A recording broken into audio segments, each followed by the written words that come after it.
Bueno, pues muy buen día. Tengan todos ustedes, sean bendecidos en este día, domingo, ya 30 de junio. Bueno, estamos completando ya el sexto mes del año. Ya vamos a empezar a partir de mañana la segunda mitad del año. Realmente el tiempo corre rápido y ya hemos transcurrido estos 6 meses. Y gracias a Dios porque nos ha conservado la vida hasta este momento y ha cuidado de nuestra vida.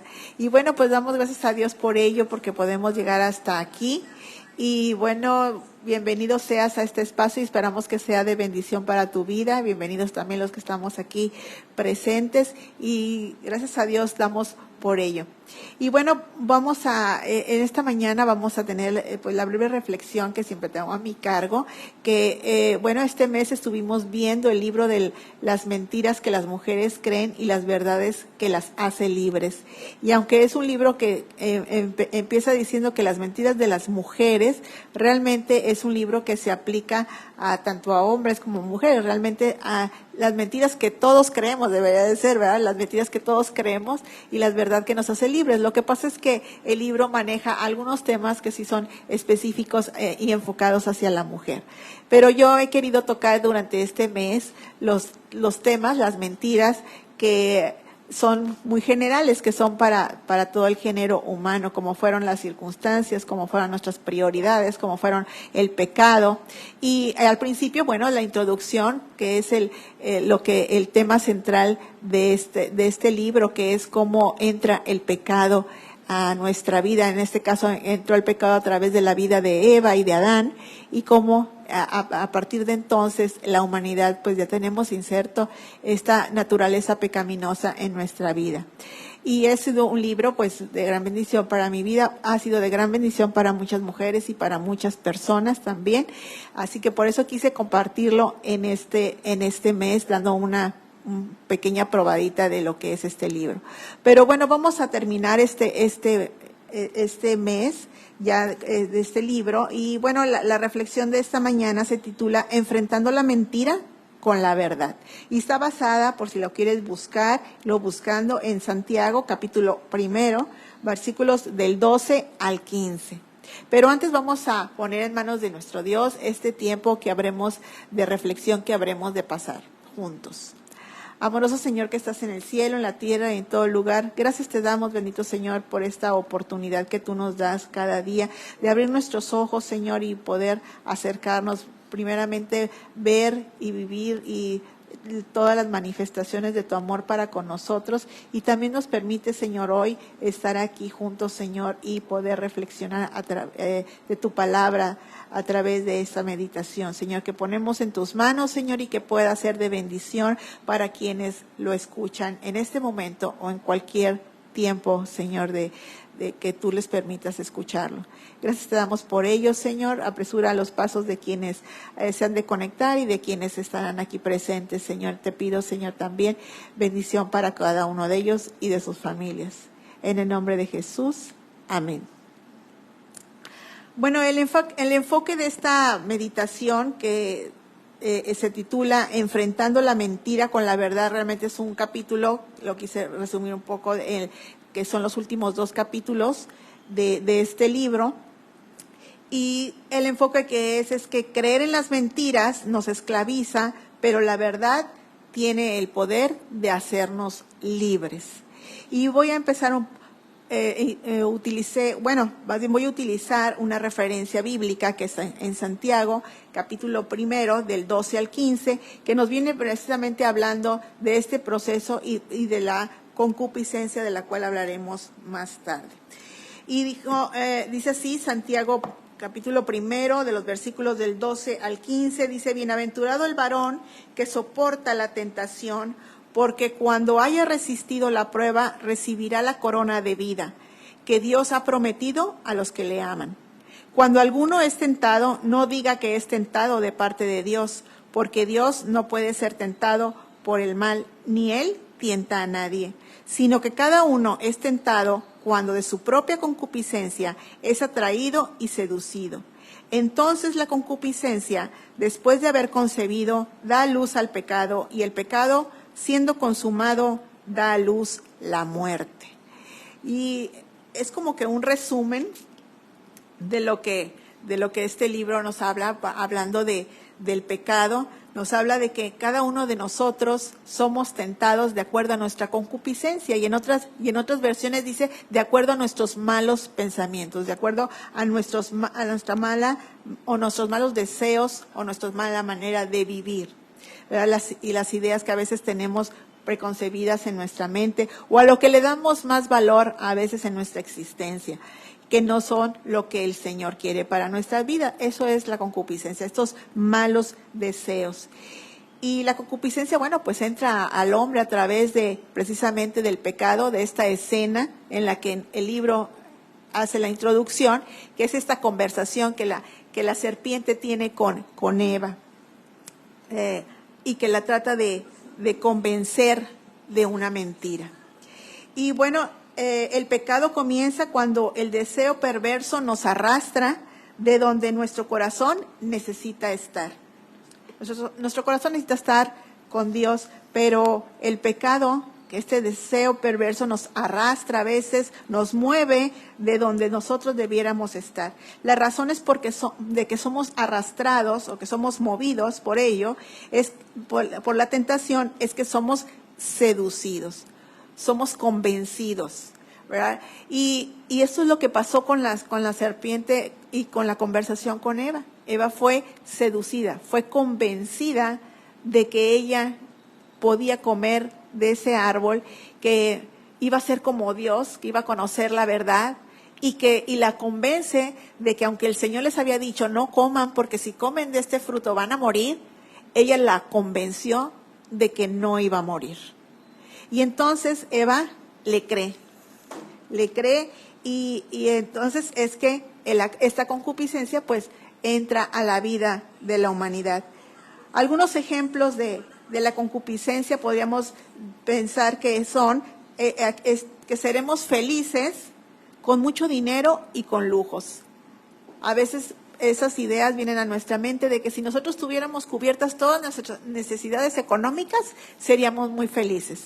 Y a veces hacemos todo o las personas hacen todo por obtener esta condición, porque pensando que así de esa manera serán felices.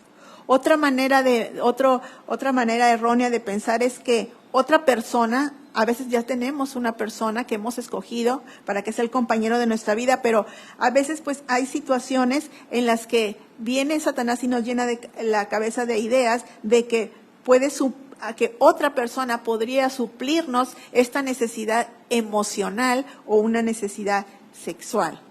O también puede ser que nosotros deseemos lo que otras personas tienen. El desear lo que otras personas tienen también pues es pecado en la vida de las personas. Entonces, esos son algunos ejemplos de lo que pudiera ser nuestra concupiscencia, pudiera ser de estas ideas preconcebidas que tenemos, que de ahí se puede agarrar el enemigo para convencernos de cosas que no son correctas.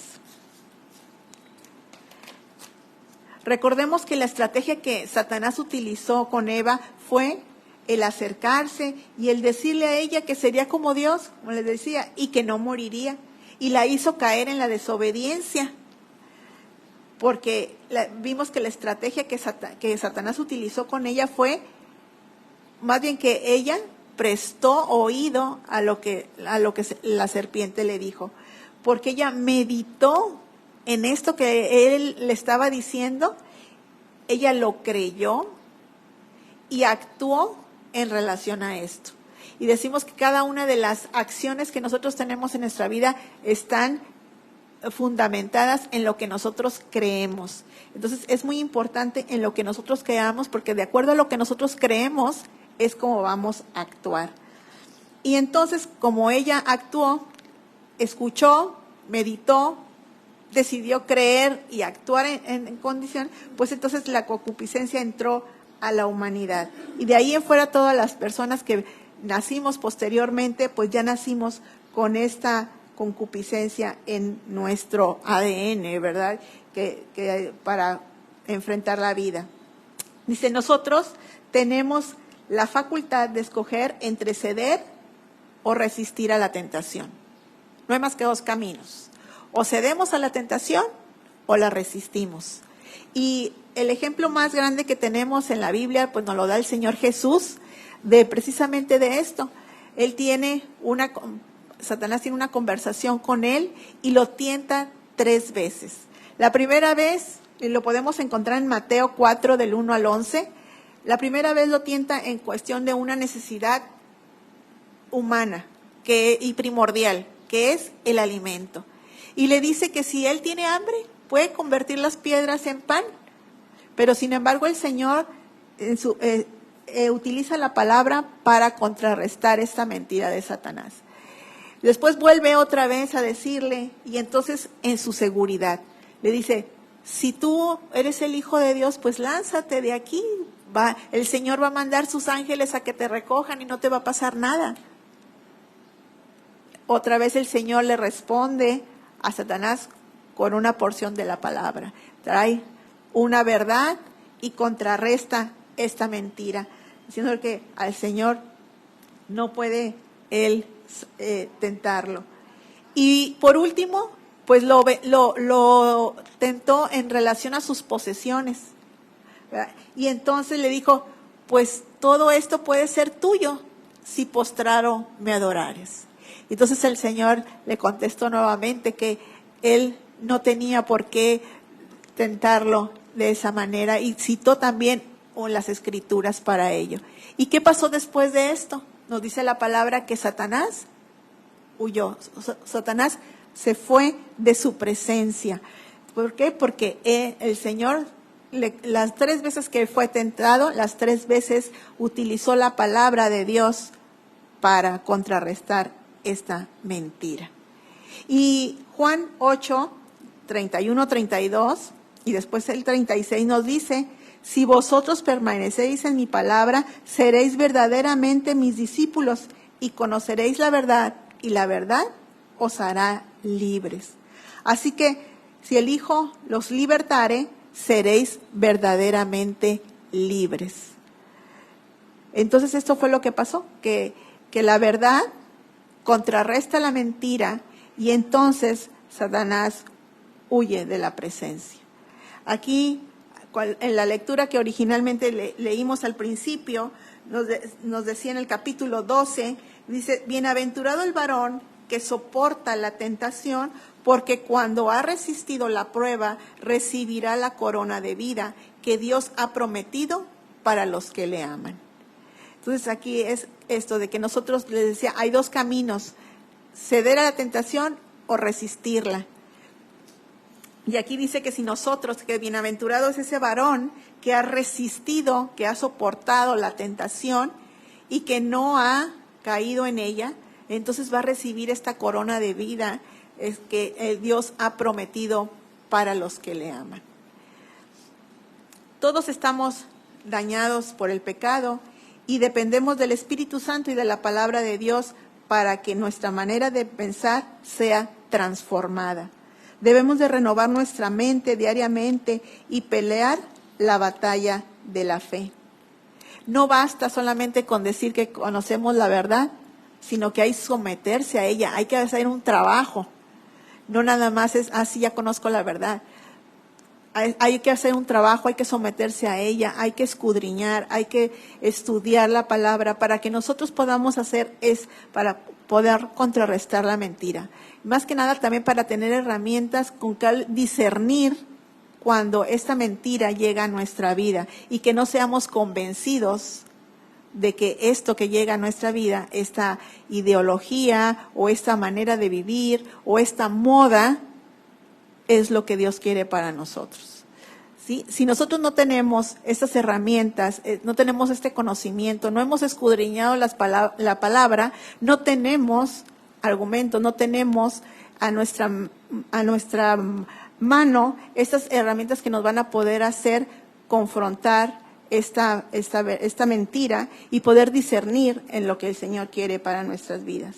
El enemigo constantemente nos ataca con sus mentiras para ser capaces de resistir al engaño. Nuestra mente y corazón deben de estar saturados de Cristo y de la palabra. no nada más debemos de darle una leída, sino que debemos de estar saturados, impregnados de la palabra del Señor. Pero pues ahora hay una responsabilidad mayor.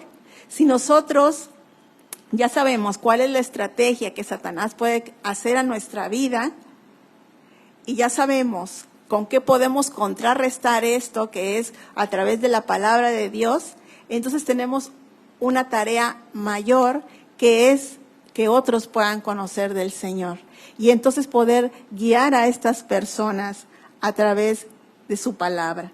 Porque dice Santiago 5, del 19 y 20, versículos 19 y 20, hermanos, si alguno de entre vosotros se ha extraviado de la verdad y alguno le hace volver, sepa que el que haga volver al pecador del error de su camino, salvará de muerte y su alma y cubrirá multitud de pecados.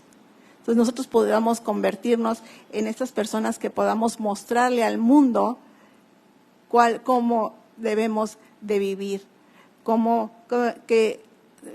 enseñarles cómo es la estrategia de Satanás, enseñarle cómo la verdad puede hacerlos libres y sobre todo mostrarles el camino del Señor para que sus vidas puedan cambiar de las tinieblas a su luz admirable. Entonces no nada más es conocer, es también actuar y también después guiar a otros en el camino del Señor.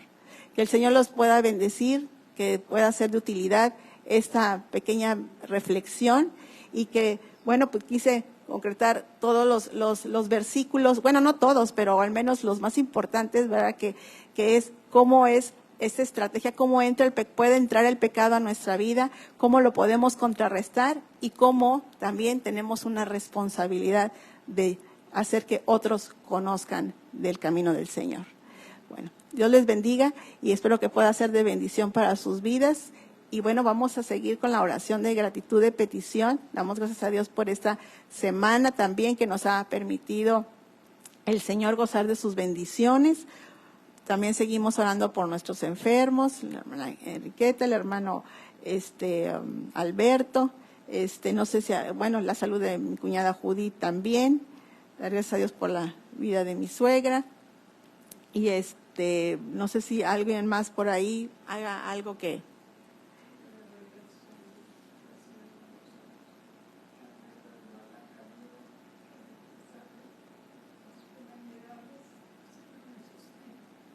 Okay. Mi suegra da gracias a Dios porque el Señor la ha sostenido aún en este tiempo ya de su vida, ¿verdad?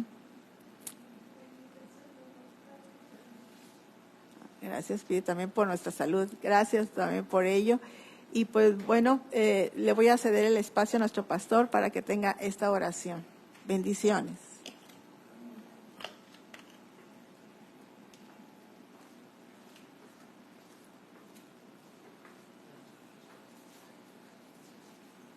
Bueno, pues hoy es un día, como decimos, bueno, yo siempre creo que siempre se los digo, es un hermoso día. Lo quiero ver con optimismo. Y hoy, en esta mañana, pues amaneció con lluvia, tanto que la pedíamos, ¿verdad? Y ya ahora nos la concedieron, ya la tenemos. Entonces, hoy no podemos decir que estamos mal, sino al contrario, darle gracias a Dios por el agua que tanta falta nos hace. Y bueno, pues es una bendición esto, pero también por todo lo que Él nos viene dando a lo largo de los días, las semanas, los meses, el año. Ya estamos a la mitad del año 2024, así que es una oportunidad formidable para seguir adelante nosotros en esta mañana. Y bien, ya decía que tenemos que orar por personas que pues son cercanas a nosotros y que pues queremos y nos acordamos de ellos, de ellas, y pues aprovechar para, bueno, tener esta oportunidad para pues interceder por ellos, ponernos del lado de ellos, de quien necesita, y como les digo, los he venido diciendo siempre, no es para nosotros, es para alguien más, y es algo muy bonito, es una expresión, creo, de un corazón y una mente entendida, que pide por alguien más, no nada más por ti. Y bueno, pues también me venía a mi mente a la familia aquí, ¿te acuerdas que platicábamos? Mi esposa y yo estábamos platicando de ellos, y pues para cuestión de salud de Silvia, para que Dios la guarde en este tiempo, también que la sostenga a ellos en su vida. Son personas que pues hemos visto por muchos años y aprendimos a apreciarlos y a quererlos. También por todo lo que el Señor nos ha dado. Yo también quiero dar testimonio porque los amigos, anoche precisamente estábamos con unos y pues disfrutando también la convivencia, que es muy agradable. También compartir los momentos agradables con los amigos, los vecinos, es bonito. Así que los voy a invitar para que podamos orar en este tiempo y poder ponernos en las manos del Señor todo lo que pues seguramente también ustedes tienen en su corazón, porque sé que hay cosas para los amigos que nos acompañan, también sé que hay cosas que a veces uno no puede compartir abiertamente, porque bueno, pues son cosas personales y también es válido esto. Así que vamos a hablar. Buen Dios, gracias Señor, gracias porque tú nos sostienes, tú nos guardas, Señor, y hoy tú pones en nuestro corazón este anhelo de interceder por otros, Señor, de ponernos en el lugar de ellos o ponernos a su lado, Señor, y pedir y clamar a ti, Señor, como tú nos lo pides que lo hagamos. Hoy, Señor, pongo en tus manos a cada uno de los que estamos aquí. Señor, te pido para que guardes nuestras peticiones, guardes nuestras necesidades, Señor. Pero hoy nos ponemos del lado del que necesita, del lado, Padre, que pide, que clama por algo, que necesita algo. Y, Señor, que es el caso de la hermana de Manuelito, Señor Porqueta, que hemos venido orando por ella y sabemos por todo lo que o conocemos de lo que está pasando, y la ponemos en tus manos, Señor, para que siga sobrando en su vida.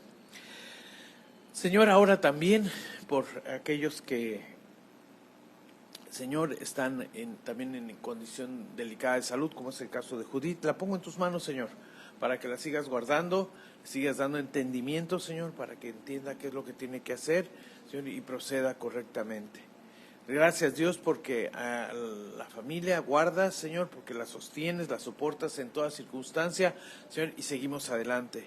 Por Alberto, Señor, no lo dejamos de poner en tus manos, Señor, porque es un hombre que Señor, también te busca y necesita de ti en este tiempo difícil de salud. Señor, por la familia de Rubén, Señor, que le he dicho que hemos estado orando y lo cumpliendo, Padre, también con esta palabra de interceder por ellos, para que los sigas bendiciendo, Señor, y guardando como lo has hecho hasta ahora. Bendice ellos, a él y a Cristi, Señor, en todo lo que ellos hacen. Lo mismo por el resto de amigos, a personas que, Señor, tenemos la oportunidad de charlar con ellos, Señor, y nos piden que oremos por cosas personales que tú conoces, Padre, que perfectamente. Gracias, Dios, porque este ministerio Palabra Viva lo sostiene, Señor, tú. Es tu obra, es tuyo, Señor, y no nuestro. Y aquí estamos. En tus manos estamos, Señor. Pongo en tus manos cada cosa que hagamos, cada cosa que digamos, Señor, y en este tiempo también me pongo en tus manos para compartir tu palabra, y no lo que, Padre, nosotros podamos pensar que es bueno, sino lo que tú consideras o es bueno para la iglesia.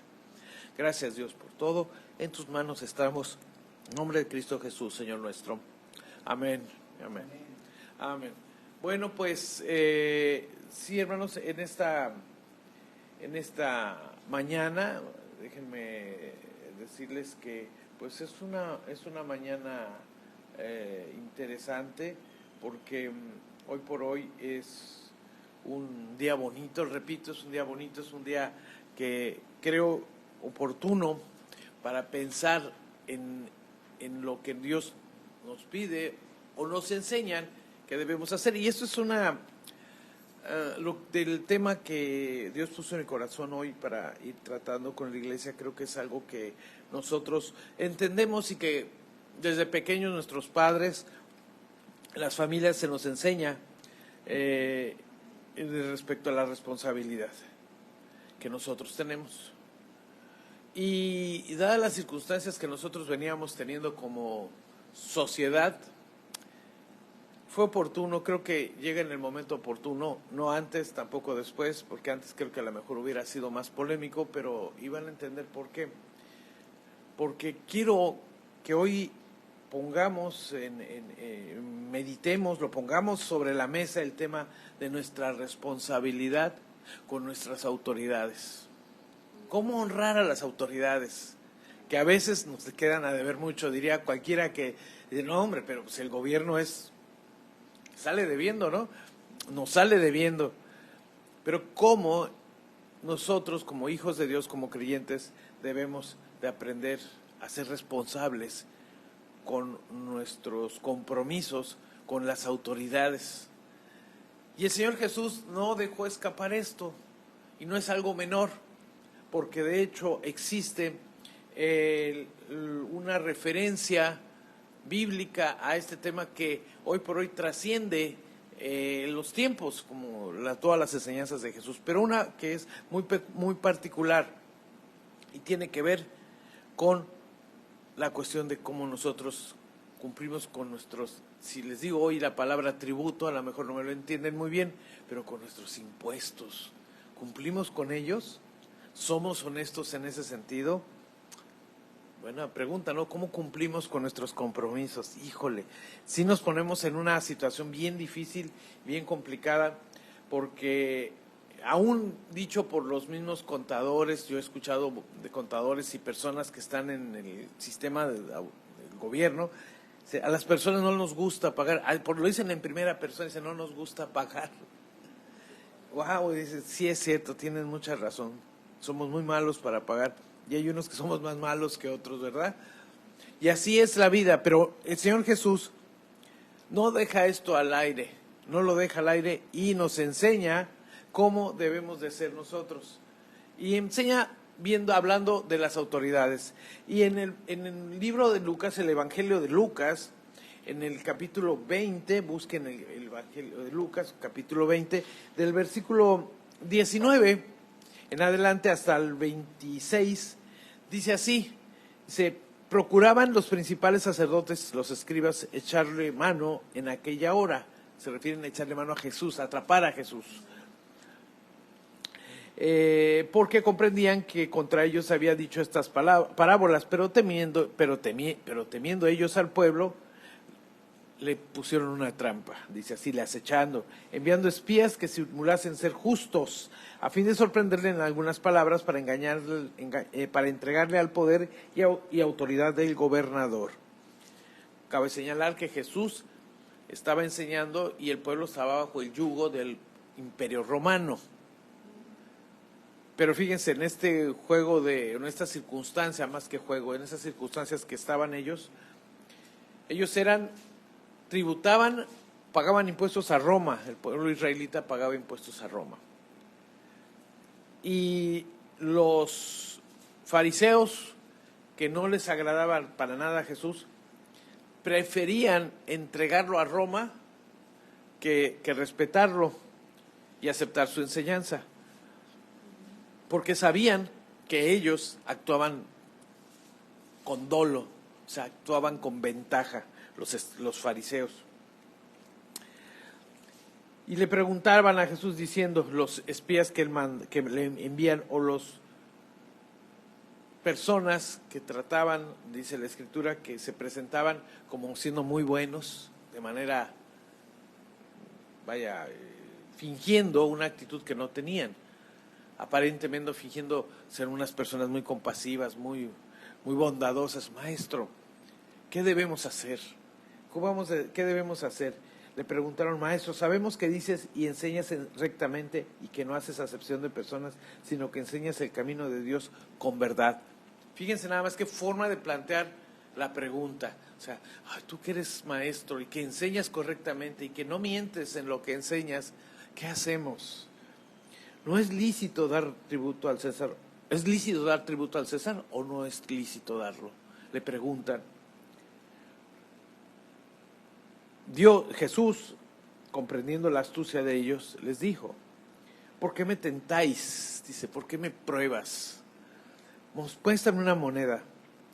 ¿De quién tiene la imagen y la inscripción? Les preguntó Jesús. Bueno, a ver, muéstrenme la moneda y muéstrame de quién tiene la inscripción.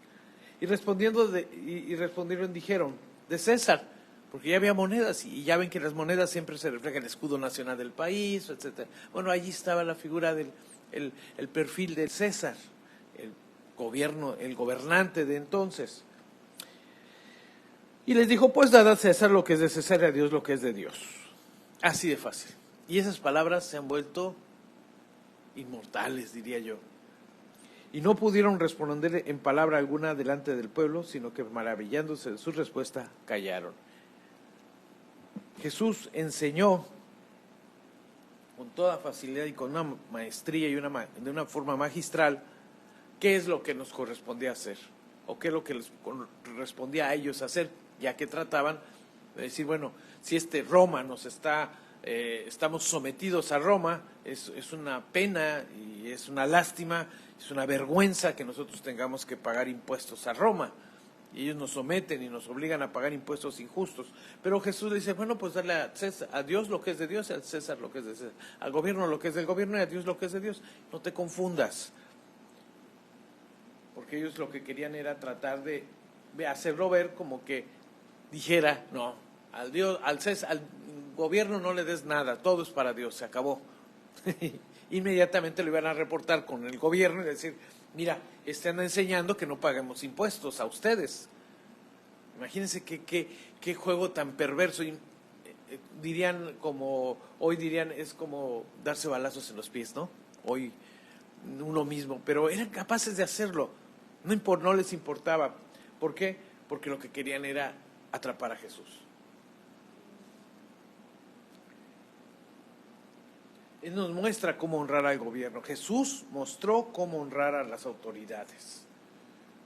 Jesús no fue con aquellos que... ¿Recuerdan de los celotes? Hay unos celotes de celos grandotes. Celotes era un grupo de personas que conspiraban para derrocar o atentar contra los romanos cuando eran como una especie de guerrilleros, entiéndase. Como guerrilleros que querían liberar al pueblo del oprobio de Roma. Entonces, los celotes era un grupo de hombres preparados para matar a romanos, para líderes romanos en ese tiempo. Pero Jesús nunca estuvo en favor de esa práctica. Dijo, no, ¿cómo voy a permitir que esto suceda? Jesús nunca estuvo en contra del gobierno, fíjense. Él comprendía que el gobierno es una institución que debe ser mantenida, honrada y que sus leyes deben de ser obedecidas. Obediencia. ¿Se acuerdan del domingo pasado que hablamos de la obediencia? Deben de ser obedecidas. Jesús pagó los impuestos que correspondían.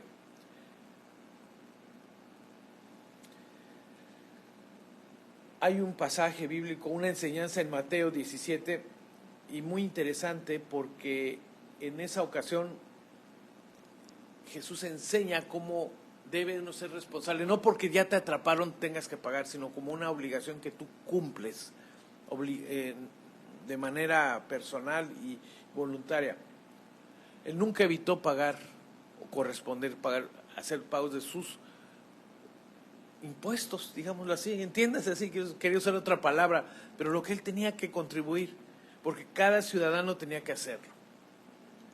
Y ahí en ese pasaje que les digo de Mateo 17, interesante es porque ellos llegan a Capernaum y dice así, llegando a Capernaum fueron a Pedro los que cobraban el impuesto del templo, fíjense, los que cobraban el impuesto del templo, y le dijeron, vuestro maestro no paga impuestos del templo, pero fíjense, se lo dicen como pregunta, dicen, oigan, ¿su maestro no paga impuestos en el templo?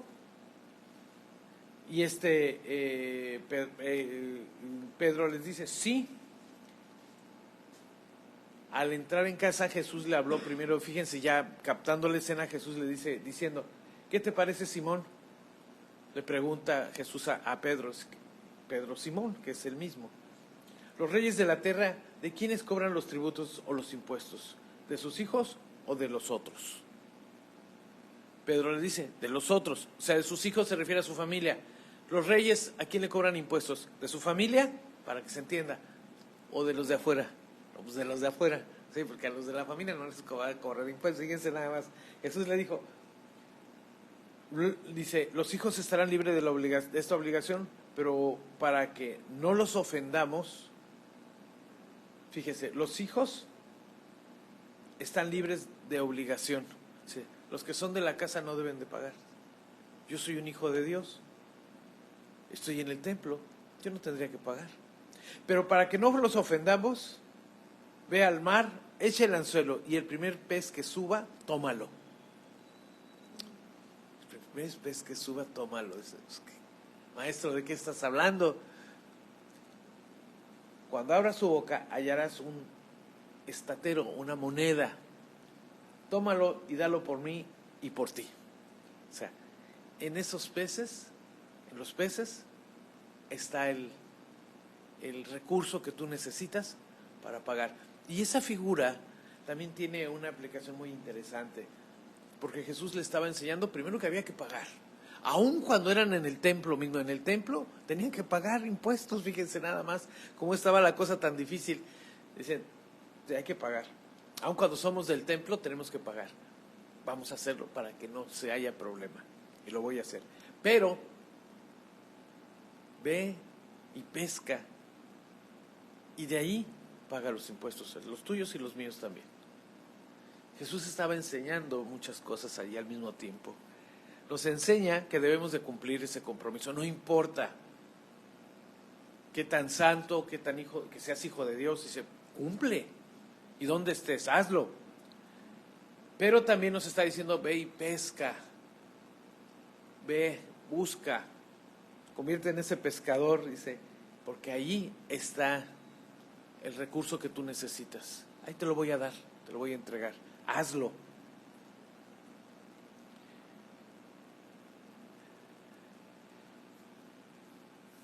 Él creyó en la influencia de las personas, de los ciudadanos, que ustedes, como que nuestra buena conducta influye en la calidad de liderazgo que tengamos. Así como los líderes pueden influir en ciudadanos, nosotros debemos de influir en estos líderes que tenemos. Por eso bien dicen a veces, ahora precisamente en estos tiempos políticos de México, tenemos el gobierno que nos merecemos, porque nosotros los ciudadanos influimos en la calidad de gobierno que tenemos y debemos de influir para bien. Aquí viene el tipo, cómo Jesús trabaja con todos las condiciones sociales y posibles que pudiera usted imaginar. ¿Qué hizo con Mateo? ¿Qué era Mateo, este hombre? Era un cobrador de impuestos, pero un cobrador de impuestos del pueblo israelita, que era lo peor que podía haber. O sea, él lo veían como un traidor, porque siendo israelita les cobraba los impuestos para dárselos a Roma. Y este hombre, que estaba sentado en el lugar de los tributos públicos, Jesús le dice, ven y sígueme. ¿Y qué dice la Escritura? Se levantó y lo siguió. La escena tal vez suena muy fugaz, ¿no? Llega, lo ve, ven y sígueme. Pueden haber sucedido muchas otras cosas. Por cierto, hay una serie que se está transmitiendo ahora, en la que usan mucho a la figura de Mateo y lo presentan como un hombre un poco retraído, pero muy inteligente, etcétera, etcétera. Pero seguramente que hubo muchas cosas que sucedieron en ese encuentro divino, donde Jesús le dice a Mateo, sígueme, y él lo siguió. ¿Qué pasó con Zaqueo? También otro personaje que era principal de los publicanos.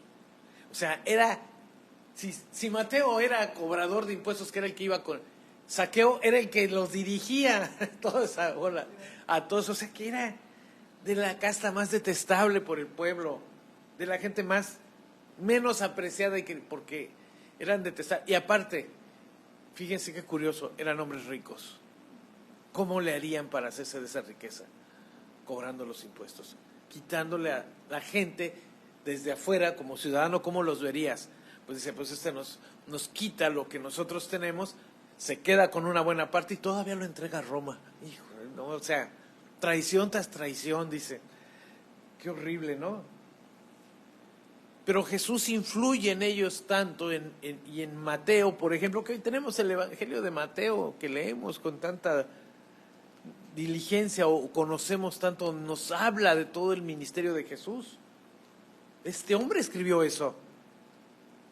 Y hoy lo leemos. Y nos describe tantas cosas. Tanto que influyó Jesús en su vida que lo transformó completamente. Y hoy por hoy es un texto que es importantísimo para el pueblo cristiano.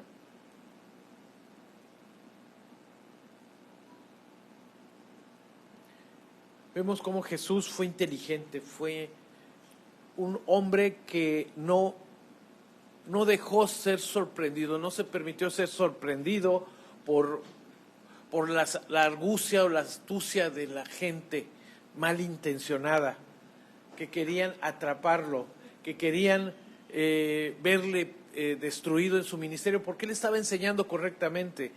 Y cuando enseña y nos enseña que debemos de cumplir con nuestros compromisos, aún siendo impuestos, los impuestos que teníamos que pagar al gobierno, dice, págalos, cumple con tu responsabilidad como ciudadano. Y dentro de la misma iglesia lo pudimos ver ahorita, cómo él les enseña y dice, no importa, aun cuando nosotros somos hijos de Dios y estamos dentro de la iglesia y aquí se nos vienen a cobrar impuestos, vamos a pagarles, para que no los ofendamos. Vamos a cumplir con nuestras obligaciones. Jesús nos enseña a cumplir con nuestras obligaciones, nuestros compromisos de deuda, no los evites. Nuestro testimonio como hijos de Dios es ser rectos en ese sentido, no evitarlo. Yo sé que el pagar nuestros impuestos podría ser algo que dices, no, pero es que esto me va a servir a mí. Y sí, pues yo lo entiendo. Pero nuestro testimonio como hijos de Dios, ¿dónde queda? Y Jesús nos enseñó. Lo importante es que nosotros seamos responsables. Y cómo también nuestro estilo de vida, nuestro testimonio que damos va a influir en nuestras autoridades para que ellos también sean responsables y tengamos un gobierno a la altura de nosotros como ciudadanos dignos que debemos ser. Yo sé que existen distintas condiciones para desconfiar de las cosas que hacemos o cuando hablamos de nuestros gobiernos, porque díganme, hoy por hoy, ¿quién se siente satisfecho con lo que las autoridades hacen? Muy pocas personas podrían ser insistir. Y yo lo veo porque en el ambiente social, cuando haces las cosas bien, nadie dice nada. Nadie dice nada, de veras, en serio, es bien sorprendente. Cuando las cosas salen bien y a nivel social hay algo que funcionó bien, no pasa nada. Pero cuando algo falla, todos nos quejamos. Todos nos quejamos. Y eso se llama desconfianza. Confiamos y ciertamente, y yo lo entiendo, porque decía un comentarista una vez, decía, cuando no pasa nada, es que todo va bien. ¿Cómo que cuando no pasa? Sí, cuando no pasa nada, todo está bien. Cuando hay seguridad en nuestra sociedad, no hay robos, no hay situaciones caóticas o disturbios por inconformidad. Cuando hay seguridad, todo funciona bien y no pasa nada. Entonces no es malo que no pase nada, necesariamente digo, hay que verlo esto con pinzas, ¿verdad? Cuando digo que no pase nada. Pero cuando hay seguridad y no hay disturbios, no hay robos, no hay abusos, no hay abusan de alguien en la calle, las cosas están funcionando bien. Y nadie decimos nada. Y estoy refiriéndome a lo que hacen las autoridades. Claro, me estoy refiriendo al aparato de gobierno, cuando hacen sus cosas bien. No reconocemos cuando las cosas se hacen bien. Es lamentable también eso, porque también eso pues puede desalentar a los líderes que se están haciendo su esfuerzo, por ejemplo, en el rubro de seguridad, que tanto en nuestra zona a nosotros nos ha afectado. Y cuando hay seguridad y todo está bien, nadie dice nada, pero cuando no hay, todos estamos escandalizados. Entonces también debemos de aprender a felicitar y a reconocer el trabajo que hacen bien nuestras autoridades. La desconfianza es un ingrediente que no abona al hábito de honrar al gobierno, a nuestras autoridades. Que no estamos de acuerdo, los desacuerdos.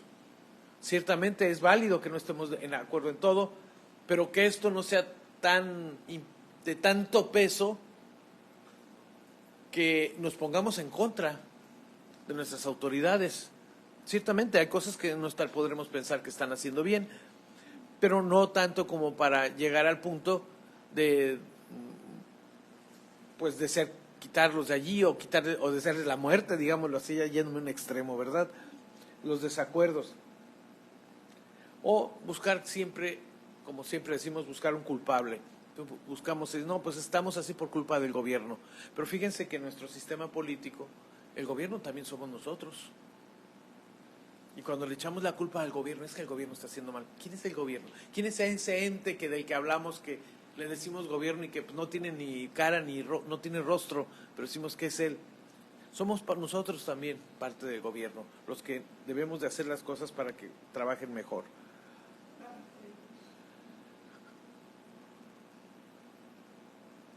La ignorancia, cuando no conoces. Por eso es importante nosotros como ciudadanos que conozcamos. Algunos, bueno, yo sé que muchos sí lo han de saber, pero algunos otros no. ¿Ustedes saben cómo está estructurado nuestro sistema de gobierno?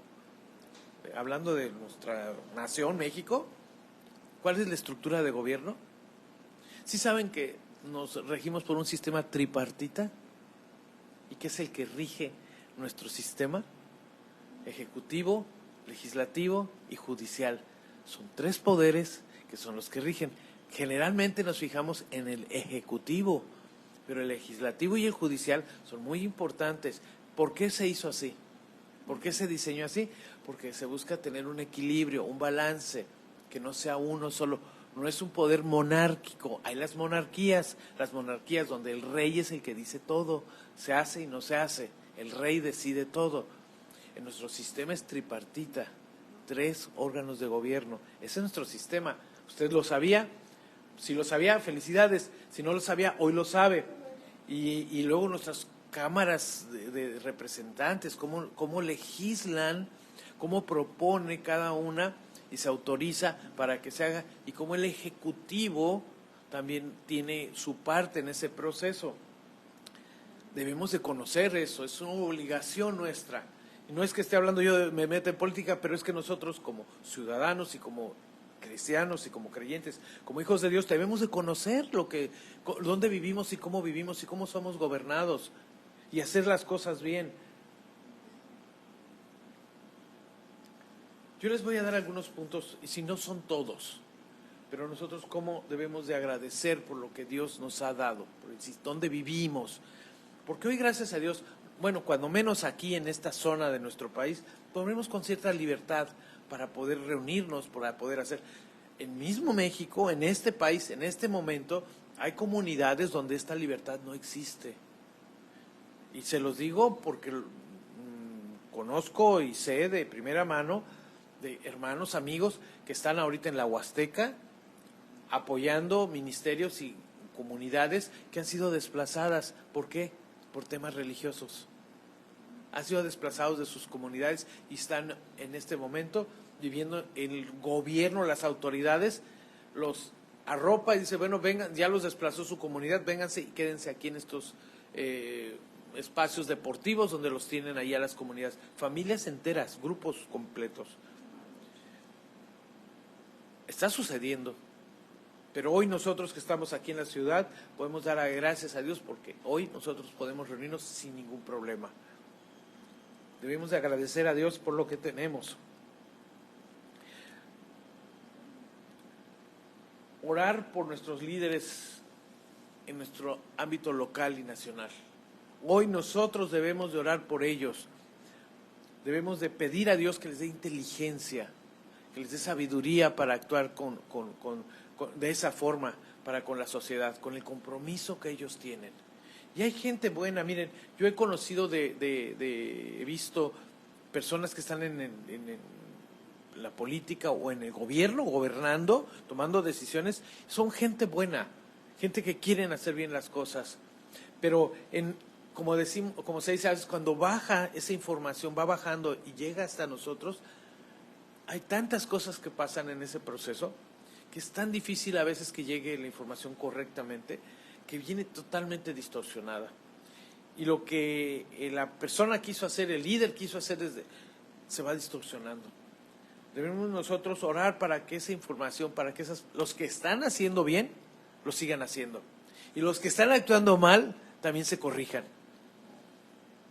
Pero nosotros como hijos de Dios tenemos esa responsabilidad. Otra cosa que tenemos que hacer es ser honestos y pagar nuestros impuestos. Hay que pagarlos, no hay de otra. Tiene que ser así. La sociedad no va a funcionar si no somos honrados, si no pagamos nuestros impuestos a los que nos corresponde pagar. Ahora que estuvo bueno, venimos saliendo y les digo, este tema lo queda muy bien ya ahora, porque si hubiera sido hace unas semanas, hubiera sido como que un poco tendencioso, a lo mejor pudieran pensar ustedes. Pero nosotros, recuerden que venimos de un ejercicio ciudadano de votación para elegir nuestros gobernantes.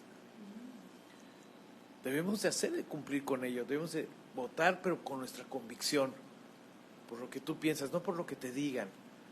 Como cristianos también tenemos el compromiso de ser fieles a nuestra convicción.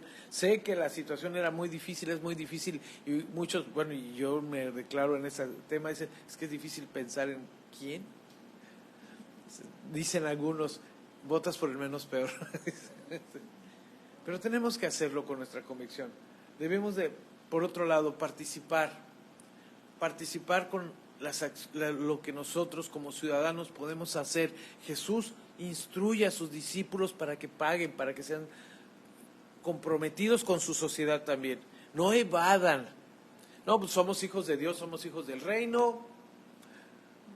Venimos con Jesús predicando. Dice, pues tenemos ciertos privilegios, ¿no? Jesús no les dijo eso. Le dijo, no, ve y paga los impuestos. Y para que no los ofendas, ve y págalos.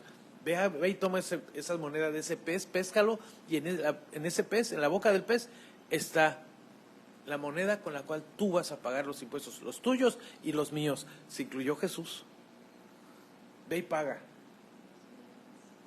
Tenemos que participar con la sociedad y con el gobierno en el que vivimos.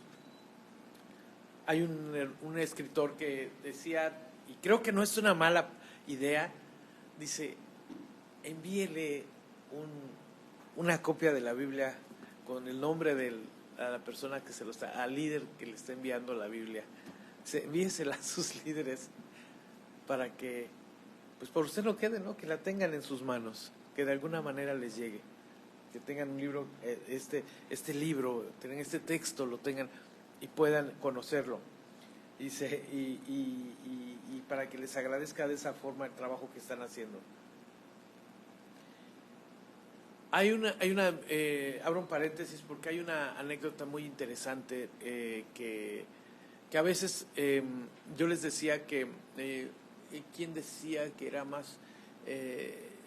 Pero es que la referencia es esta, que es más fácil, o es más productivo, mejor dicho, trabajar desde los niños, desde pequeños, enseñándoles valores, enseñándoles y formándolos, que trabajar con gente adulta que ya está hecha. Es que y como decimos en México, los refranes que dicen que árbol torcido, su rama ya no endereza, dice. O sea, es más fácil que trabajes desde pequeñito y lo vayas forjando. Y hay un hombre que ustedes a lo mejor lo conocen o lo han escuchado, los que han en secundaria, a lo mejor algunos ya más modernos de estos años, se acordarán cuando nos enseñaban inglés en la secundaria o enseñan inglés en la secundaria y les piden un diccionario. ¿Cuál diccionario les piden para el inglés? ¿No se acuerdan? Un diccionario que piden mucho en inglés. El Webster. Diccionario Webster. Cuando nos enseñan inglés a veces te piden, tráete el diccionario Webster. Es un diccionario de inglés. Está en inglés, es para inglés. Pero así como el diccionario en español. Yo me acuerdo de uno que en México había una librería muy famosa en México, que existe la librería Purrúa, y hacía un diccionario, y ese era uno que compraba uno a veces. Pero bueno, pero Webster es el apellido. Yo no conocía su nombre, pero ahora lo conoce y decía Noé. Se llamaba Noé Webster. Y este hombre, nacido en Estados Unidos, ya en la época en la que Estados Unidos se estaba emancipando o se había emancipado de las colonias, ya no eran colonias, sino ya se habían tratado, ya se convirtieron en los Estados Unidos, o estaban en formación los Estados Unidos. Este hombre nace y se educa en una universidad. Tuvo una buena, bueno, no la terminó, según su biografía dicen que no la terminó, Noé Webster no terminó, y tuvo que emplearse como maestro, y se dio cuenta del gran desorden que existía en el sistema educativo, donde no había orden, no se enseñaba un programa, era muy desordenado. Los ciudadanos, que muchos venían de Inglaterra, eran migrantes, era gente, como ustedes saben, las personas que migran generalmente migran por necesidad, no por gusto, sino por necesidad, y esto lo podemos ver con nuestros migrantes mexicanos que migran a Estados Unidos, y la gente que migra es la gente que necesita, quieren cambiar, pues están en una situación mala, dicen migramos para allá, y esos ciudadanos, no quiero menospreciarlos, pero muchas de esas personas llevan una educación muy, muy, muy escasa, muy a fuerza, a veces han terminado la primaria, a veces ni siquiera la primaria, muchos no saben ni leer, y se los digo porque yo conocí gente que se iba a Estados Unidos, oye, pero no sabía ni leer, y iban a Estados Unidos. Imagínense, en ese tiempo en los Estados Unidos era el mismo fenómeno, tenían mucha gente pero migrando de Europa, de otros países, y con un trabajo educativo muy escaso y su sistema educativo muy crítico, muy malo. Y él se dio cuenta de eso y se dio cuenta de que necesitaba ordenarlo, tener un programa, enseñarles a hablar bien simplemente. Dice, él, según sus biógrafos dicen, o el comentario que leí, dice que ellos tenían el problema porque hablaban el inglés con en el contexto del inglés de Inglaterra, no el inglés que ya ahora se estaba hablando en Estados Unidos, que era distinto hasta por entonación, por uso de palabras, por modismos, dicho de otra forma, por modismos, circunstancias que hacen que nuestro lenguaje evolucione. Y porque el lenguaje evoluciona, el lenguaje cambia. No es el mismo el que hablo yo hoy con ustedes que se hablaba hace 80 años atrás, ni el que se va a hablar más adelante. Cambia, evoluciona, está constantemente cambiando. Entonces él se dio cuenta, Noé Webster se dio cuenta de que necesitaba los niños aprender. ¿Y qué mejor forma de enseñarles? Dijo, pues enseñándoles con la palabra de Dios. Dijo, pues con la Biblia les voy a enseñar. La palabra escrita de Dios les va a enseñar las leyes morales y las leyes las mejores leyes que pueden ellos tener para gobernarse en nuestro país. Y fue como introduce o permite el uso amplio de las escrituras de la Biblia como se les enseñaba a los niños. Sí, alguna vez les he dicho que la primer ley de educación que surge en Estados Unidos, ¿saben cómo la titularon? Así, bueno, ya traducida al español, para no ser engañados por Satanás. La primera ley que en Estados Unidos existió para la educación, para que los niños o las personas no puedan ser engañadas por Satanás. Ese era el título de la ley. Porque Satanás, Claudia nos lo enseñó a hacer, usa infinidad de artimañas para engañarnos. Es el padre de la mentira. Te engaña de muchas formas, con sutilezas, con formas astutas. Así como decía Claudia, engañó, persuadió, engaña.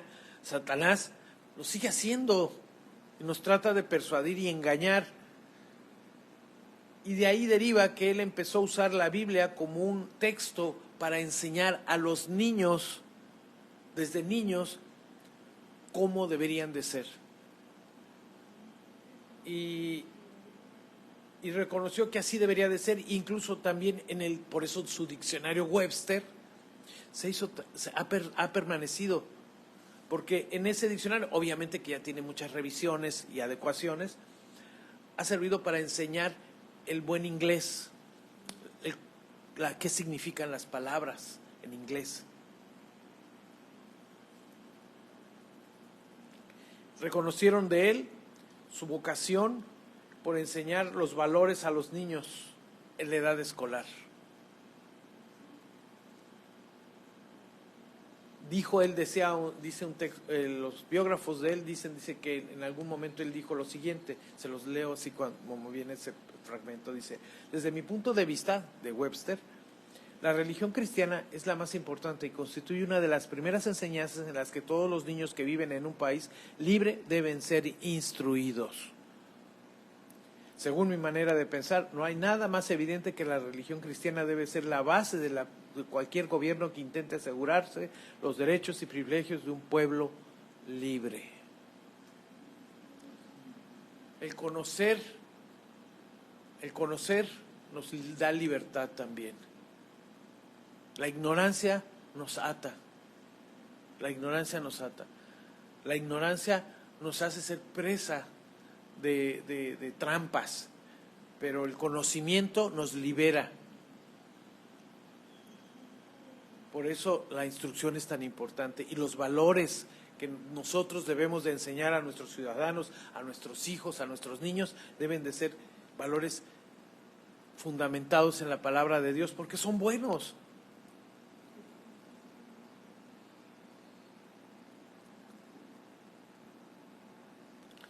Debemos de trabajar, otro punto importante, debemos de trabajar para que nuestro gobierno, nuestras autoridades entiendan lo que está haciendo mal y dejar de quejarnos y hacer las cosas buenas para que cambien. Simplemente dejar de quejarnos y hacer las cosas. Porque nos podemos quejar mucho de los servicios, de las cosas que no hay, pero ¿qué has hecho tú para que tu calle esté limpia? ¿La barres, la limpias? Tampico tiene una fama de ser una ciudad sucia, desgraciadamente. Hay ciudades, hablaba con un muchacho que vino a hacer unos trabajos a mi domicilio y me decía, él es de Orizaba. Es que estoy sorprendido. Un muchacho muy sencillo, un joven, que estaba haciendo trabajos de pintura, pero que vino aquí porque aquí se pagaba mejor que en Orizaba. En Orizaba los salarios son más bajos. No, vengo aquí porque me pagan mejor, fíjense. Pero sí me doy cuenta de algo. ¿De qué te das cuenta? Es que la gente es muy sucia. Dice, tiran cosas en la basura y nadie les dice nada. Allá no, hombre, dice, ni una colilla de cigarro no la puedes tirar. Te llaman la atención. Y aquí yo veo que así de ese tamaño. ¿Hacemos algo para que nuestra ciudad esté mejor? ¿Qué estás haciendo? ¿Qué estás haciendo para que en donde vives tu entorno esté mejor? Lo que sea. ¿No tiras basura en la calle? Ya es bueno que no hagas eso. Limpias, apoyas en algo, haces algo para ser propositivo. ¿Cómo puedes ayudar? Pregúntate, ¿cómo puedo ayudar para que esta ciudad esté mejor? ¿Qué puedo hacer para que esta ciudad esté mejor? Yo recuerdo un proyecto de gobierno que ha traído por ya varios años de una ciudad limpia. Ha sido muy bueno lo que se ha estado haciendo en ese sentido. ¿Qué podemos hacer para que las cosas funcionen mejor?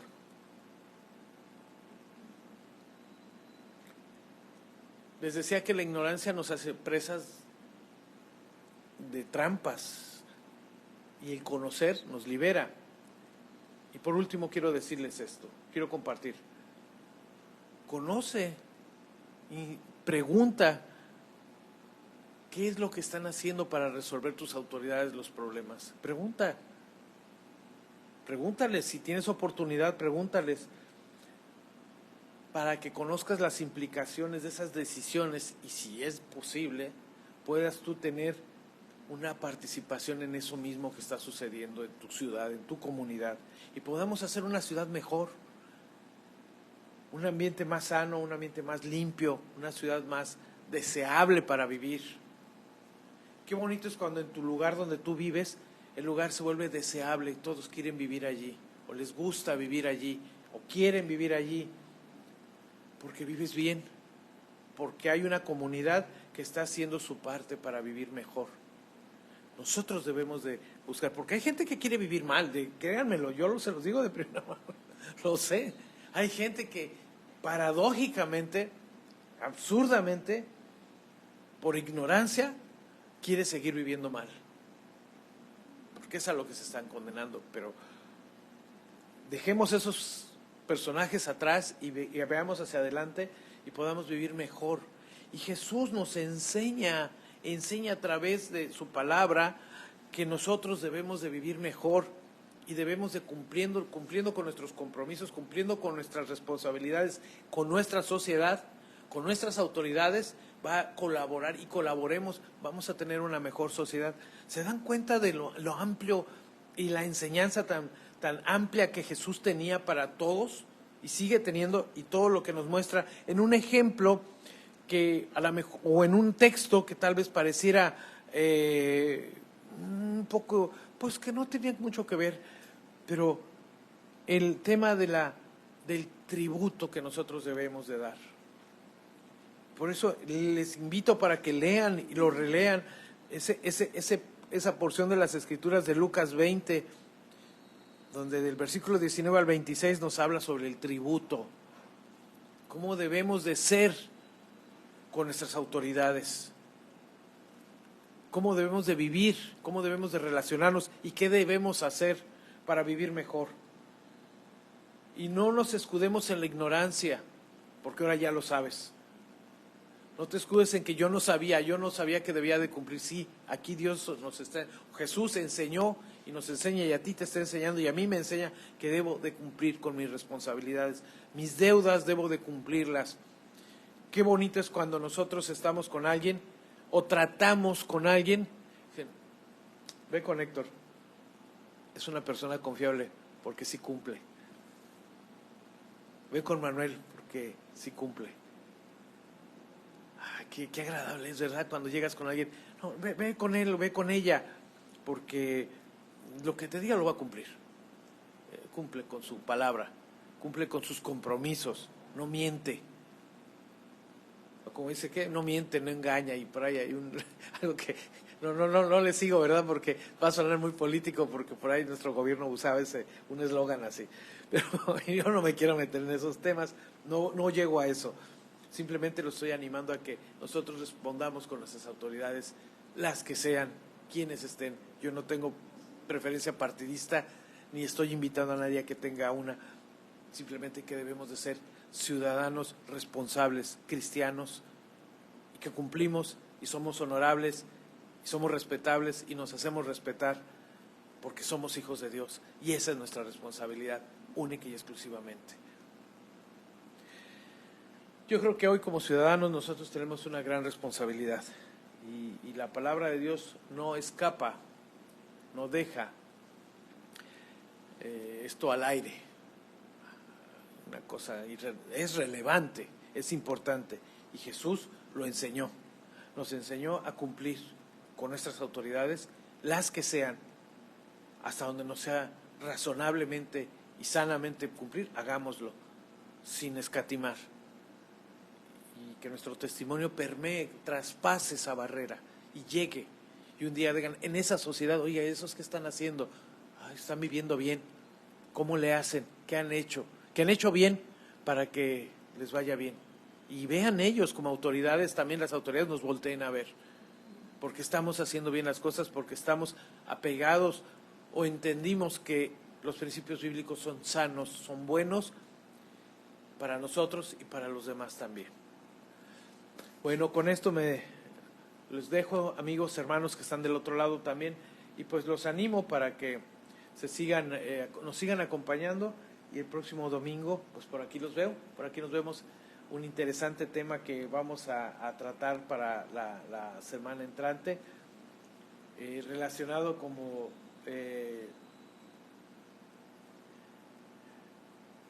con algo muy interesante, dirían algo muy simple tal vez, pero sumamente interesante. ¿Usted ha pensado en hacer preguntas? Bueno, pues vamos a hablar de eso, las preguntas. ¿Tendrá que ver algo con la enseñanza bíblica? Ya verán. El domingo vamos a hablar sobre ese tema. Va a versar sobre ese tema. Y se los dejo nada más, se los comento así nada más, para que nos acompañen la próxima semana. Gracias por la compañía de los que estuvieron conectados, o nos ven después, como dice Claudia, hoy o en la tarde o en la noche, nos acompañan. Y pues síganos, aquí estamos transmitiendo en vivo desde las instalaciones de Palabra Viva. Me dio mucho gusto estar con ustedes, pásenla bien, cuídense mucho.